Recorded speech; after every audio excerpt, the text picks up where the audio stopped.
Hello, everybody. This is Society Bites Radio, and you are listening to the Honor Across Arms program. I am your host, Kate O'Neill, and this program is dedicated to all our service personnel, past, present, or future, and their families.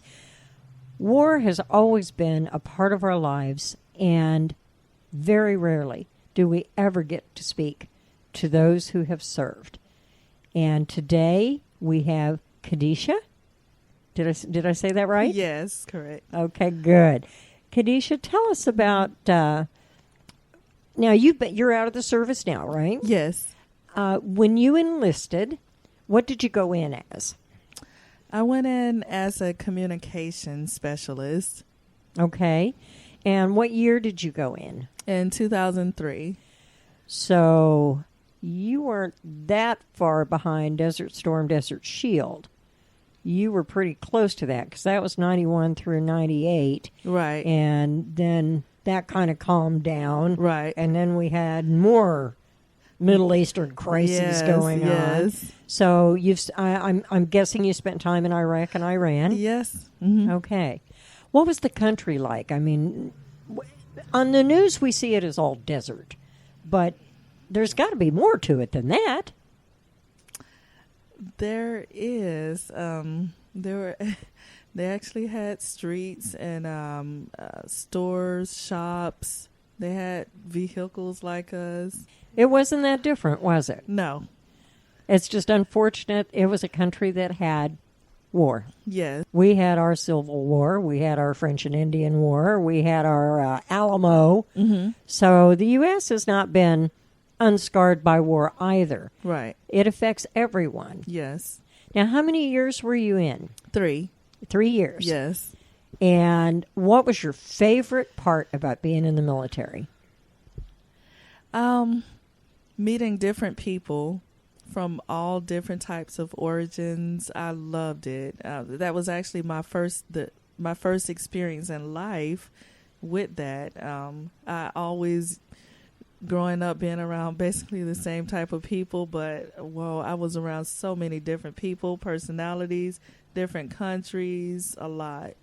That was the same for me when I went in. Mm-hmm. I really enjoyed just meeting people from other walks of life. Right. I had spent the majority of my time in the Midwest, and I didn't really get to get out and meet people from other countries or other states or other cities, and, waited until I was, I was 34 when I enlisted. So what does that tell you? Uh-huh. It's been almost 30 years ago now. Right. Uh-huh. So it's been a long time. Okay. But that was the most fun for me because it was like making all these new friends. Yes. That I had never, ever known even existed. Mm-hmm.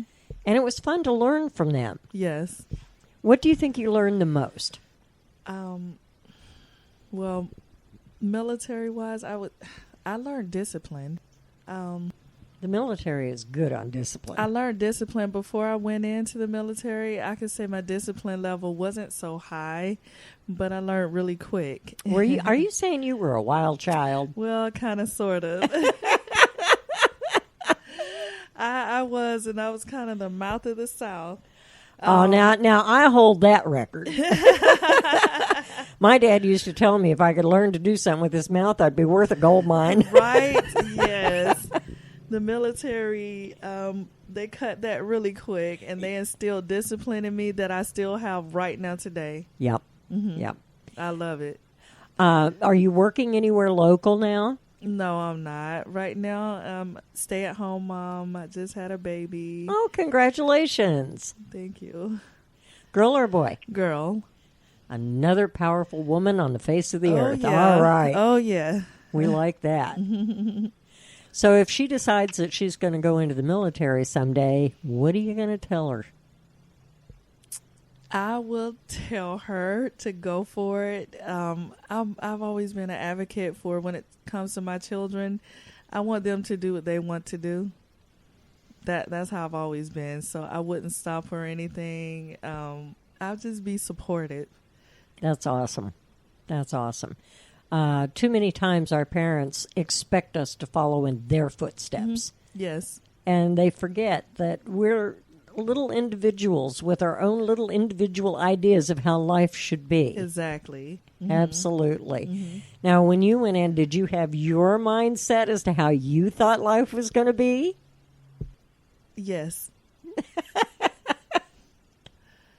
I did.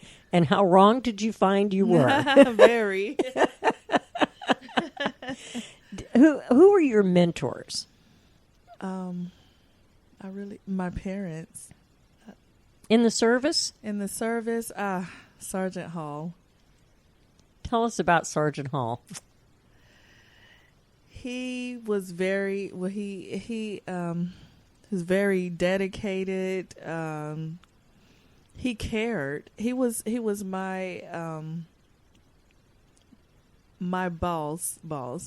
And he was an E7, and at that time I believe I was an E3 as a private, and I was the wild child still, getting in trouble, bringing attention to our section, and I was always expecting him to be angry at me, but he would always just sit me down and talk to me and tell me I was better than what I'm doing. He was just so caring, and I finally reconnected with him last year. Awesome. I'd been looking for him because he made a very big impact on my life.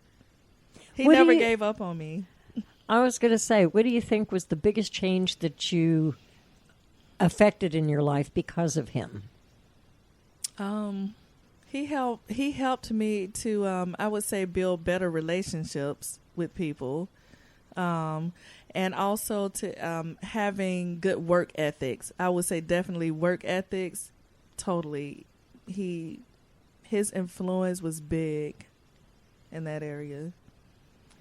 Do you feel that by having those work ethics as you come out of the service, were you to prepare yourself to go back into the workforce? Things are a little bit different on the civilian side, as I'm sure you're well aware, than they are on the military side. On the military side, you have a job.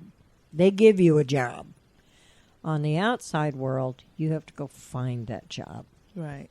What do you feel are the best things that you take with you to a new employer now?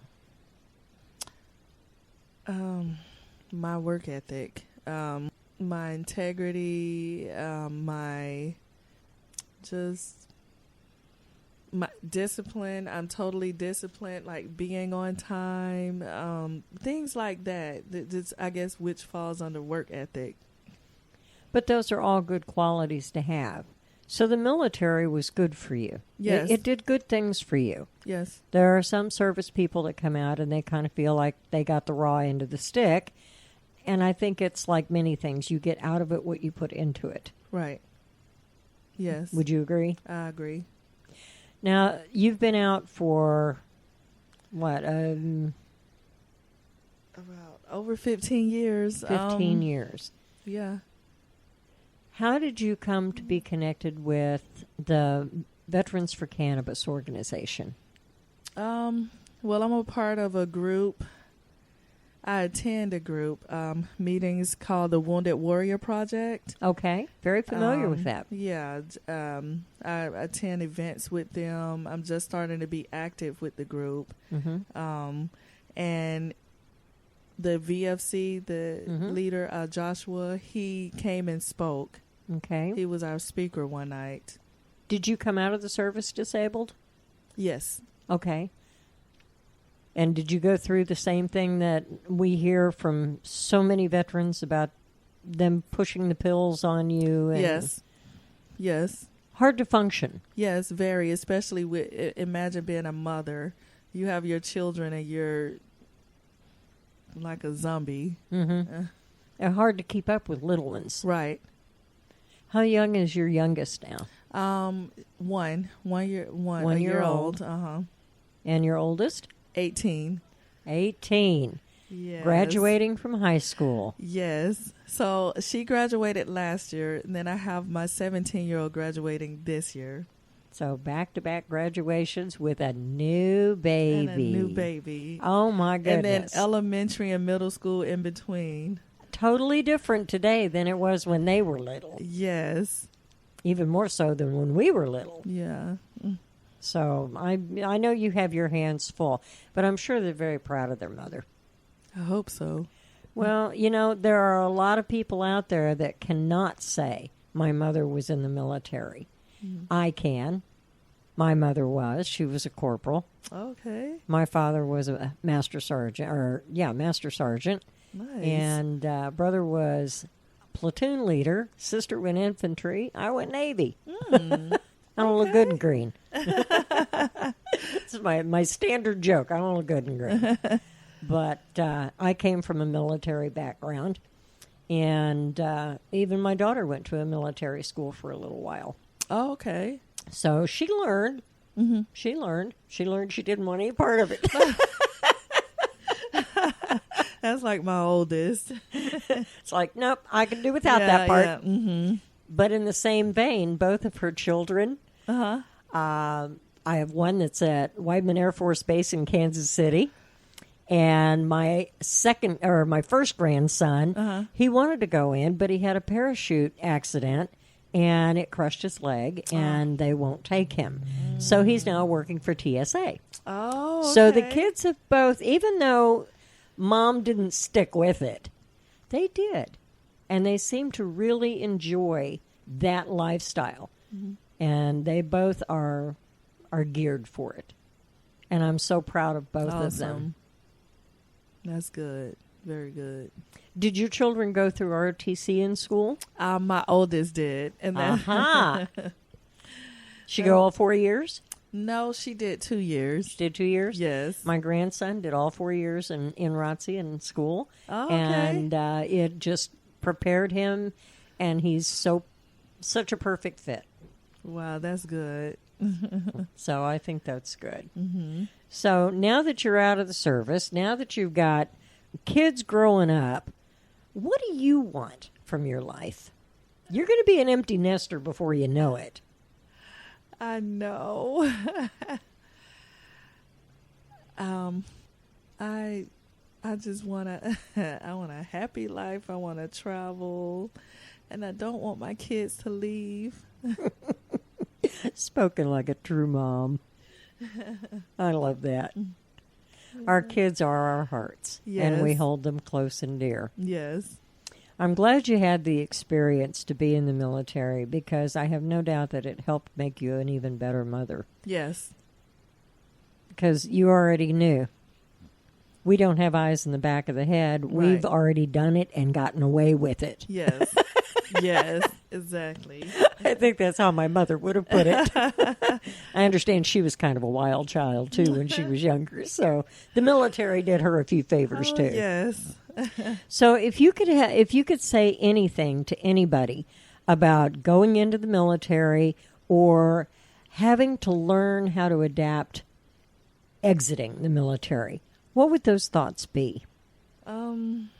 Well, when you go into the military, just give it your best. Be prepared for, big challenges. But like I said, give it your all. And when it comes to exiting, try to have a plan. Don't be like me, because you would literally be like out in the world and really not knowing what to do. I didn't have a plan. And that makes it harder, more difficult when you don't have a plan. If now that you've actually had the opportunity to experience what that was like, what would you think would be a good first step for someone coming out of the service? I would say to have a job lined up, or schooling, either job or schooling that you're planning to jump into after the military. And depending on your experience in the military, you're going to want to have a support system there for you as well, whether it's mentally, physically. A support system is very important as well. Mm-hmm.